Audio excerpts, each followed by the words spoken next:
welcome to this very special bulletin focusing on the south of the country, all the news that's been happening here on the COVID front and otherwise as well.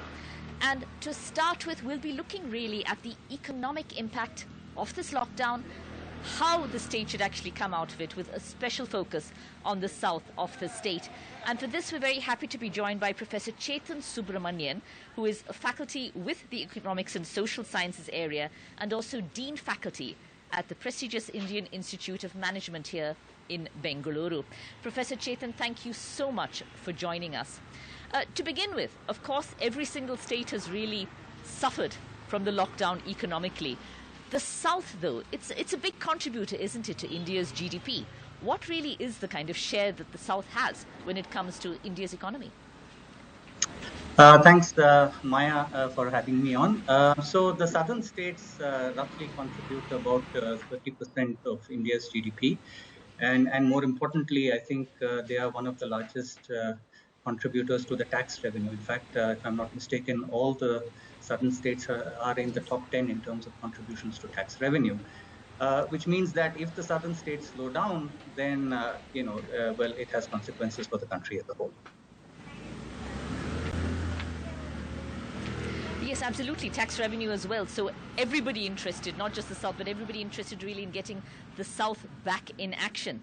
Now, are there any specific challenges that face the southern states as compared to other states? Any challenges which are specific to the states here in the south of India? Yeah, I think each of the southern states has challenges which are kind of unique to itself. So, for example, Karnataka, let me take the case of Karnataka. Karnataka houses about 3.8 million MSMEs. It is one of the states with the largest number of MSMEs in the country. Now, this is a sector that's traditionally suffered from liquidity problems, and that problem has only gotten aggravated because of the COVID crisis. So, for example, this is, of course, a nationwide average, but the average number of receivable days, which is the time it takes from raising an invoice to actually getting paid, has increased from about 6 to 9 months, thanks to the crisis. Now, as a consequence of this, what has happened is about 71% of the MSMEs have not paid wages. And obviously, this has disastrous consequences for the economy. Again, if you look at cities like Bangalore and Hyderabad, they have huge exposure to the IT sector. And about 2/3 of their business comes from, say, the United States and Europe. And with the US and Europe going into a recession, well, these sectors are going to be hit. If you look at Tamil Nadu, for example, they are a manufacturing hub, particularly in the automobile sector, and a large part of their imports actually comes from China. And with China slowing down, that supply chain is going to be hit. You look at Kerala, it depends a lot on tourism, and we all know the consequences of COVID for tourism. Andhra, Telangana, agriculture-heavy states, and when you have transportation lockdowns, you have consequences. All of these states have huge exposure to real estate, and the real estate sector was in trouble going into the crisis. That has only become worse. And, with things like, the migrant labor going back, they have other supply side constraints that come in. So, each of these states faces, unique challenges in that sense. Huge challenges, like, for example, Karnataka's massive construction industry. And with all the migrants, most of the migrants just wanting to go home, special trains arranged for them, the Karnataka government did, in fact, in between, stop those trains. It's a very, very difficult balance, really, isn't it? Human lives paramount, but their movement is affecting the industry as well. And that is what the Karnataka government seemed to follow at that time, a very difficult balance. Absolutely.